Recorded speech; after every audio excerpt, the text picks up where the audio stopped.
कैसा गया paper? Sir paper ठीक था, मतलब मैथ्स का था तो जो अनएक्सपेक्टेड था, मतलब पहले के पैटर्न से हिसाब से अगर टीसीएस का ट्रेंड देखा जाए तो उसके हिसाब से काफ़ी चीज मतलब क्वेश्चंस कुछ ऐसे थे जो ट्रिकी थे और कैलकुलेटिव भी थे। और आपका कैसा रहा? सर मेरा पेपर ठीक हुआ।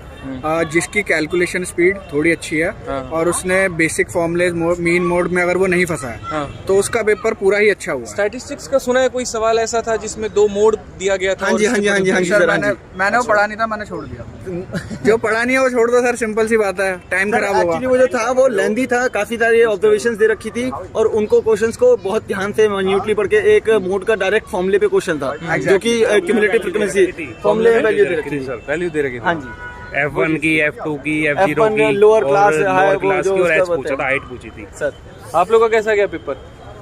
पेपर था, नमस्कार। और बाकी रीजनिंग का क्या लेवल? रीजनिंग इजी थी सर, 1-2 क्वेश्चन थे जो थोड़े बहुत आपको फंसा सकते हैं, वरना तो इंग्लिश इतनी इजी थी कि पिछले से मतलब 50% भी लगा लो तो काइंड ऑफ मतलब बहुत ही अनएक्सपेक्टेडली इजी थी, अनएक्सपेक्टेडली इजी, मतलब इतना तो कि आपका ज्यादा से ज्यादा पैराग्राफ जो था उसमें आपका टाइटल पूछ लिया, टोन पूछ ली, that's it, that was the most difficult thing. हाँ वो भी बिल्कुल आराम से दिखाई दे रहा था, दिख रहा था कि क्या हाँ ये इंफॉर्मेटिव है या क्या है? इंफॉर्मेटिव है या ये था बच्चों ने बताया। क्रिटिकल है वो वाला। सर आज का पेपर उसी का अच्छा हुआ है जिसने मैथ्स में तोड़ा है, जिसने मैथ्स निकाला ना उसने, जिसने मैथ्स संभाल सुना लिया। यार मैथ्स में किसी का 10 भी गया है, अटेम्प्ट 20 भी गया है, मतलब ऐसे करके 10-20। सर मैं बता रहा हूँ ना आपको, जो आपने मोड वाला क्वेश्चन पूछा ना वो तीनों ही क्वेश्चन फंसाने वाले थे।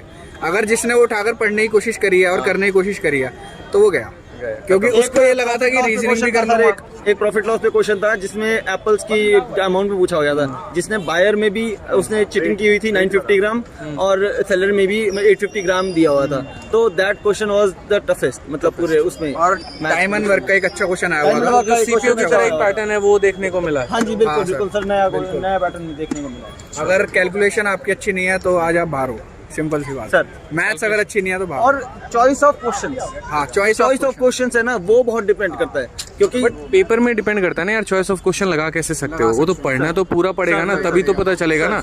और मुझे तो ऐसा लग रहा है क्वेश्चन पढ़ने के बाद बच्चे को लग रहा था कि बन जाएगा, आधे रास्ते में जाने के बाद वो अटका है। सर अब आपने जो एफिशिएंसी देखी है, टाइम एंड वर्क की एफिशिएंसी देखी है, वो आपके इंटीजर्स में तो इंटीजर्स में आती है, पॉइंट्स में तो नहीं देते ना। आज पॉइंट्स में दे रखी थी, 18.75 था, A+B का दे रखा था, B+C का दे रखा था, C+D का दे रखा था, और उसमें से एक का 18.75 दे रखा था। I still remember the question, उसमें मेरा टाइम लगा था, वो ठीक हो गया, मतलब गॉड।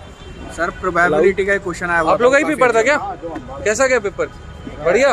प्रोबेबिलिटी का क्वेश्चन आया था, वो काफी अच्छा था। जिसने बेसिक पढ़ रखा उससे तो नहीं होगा, थोड़ा अपर था लेवल। क्या था क्वेश्चन? कुछ सर मैंने वो भी छोड़ दिया था। 3 को मतलब अगर एक पैक ऑफ कार्ड्स में से 3 को कार्ड्स निकाल रहे हैं तो पहली प्रोबेबिलिटी है रिप्लेसमेंट के साथ, फर्स्ट कार्ड जैक होना चाहिए, सेकंड कार्ड इवन होना चाहिए और थर्ड कार्ड ब्लैक होना चाहिए। तो फिर तो 3 दिए हुए थे, वो स्किप वाला था बेसिकली, जो पढ़ के नहीं, आर्ट ऑफ स्किपिंग आना चाहिए आपको आज के पेपर में, बहुत ज्यादा जरूरी है। और सर एक वो फोटो लेना।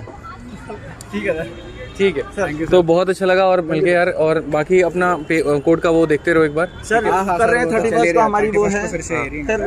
और सर एक चीज और, हम कोर्ट केस वाले बच्चे जो 110 बच्चे थे उन्होंने काउंट किया था, वी स्टिल टॉक अबाउट, क्योंकि आपकी यही बात बोली थी कि एसएससी फिर दोबारा यही करेगा, देख लो उन्होंने यही करा। और अभी भी वो बच्चे जो जिनका एज का इशू आया, तो सॉरी मार्क्स का इशू आया, हाँ, तो उनसे भी टच में है हम लोग। उनको भी हमने फिर बताया कि भैया तुम हमारे साइड में तो आए नहीं उस दिन, अब देख लो तुम ये लोग, इन्होंने अपनी मन मर्जी से कर दिया। उस टाइम पे आपके अलावा और कोई टीचर सपोर्ट, अगर ये उस दिन ही करते थे ना सर, ये दिन आते ही कोई इनके नोटिफिकेशन में, मतलब हमारी कोशिश से अगर कुछ बच्चों का सिलेक्शन हो जाए सर वही बात है सर, सिलेक्शन नहीं भी होता, बहुत उसने किया तभी तो आज एंट्री है, फिर वो नहीं होगा। इसके अलावा किसी भी भाई का कोई भी डाउट रहता है तो इस कमेंट बॉक्स में आप जरूर बता देना। अगर आपको वीडियो अच्छी लगी तो चैनल को सब्सक्राइब और वीडियो को लाइक जरूर कर दीजिएगा और आगे लोगों तक भी अपने शेयर जरूर करिएगा, ठीक है।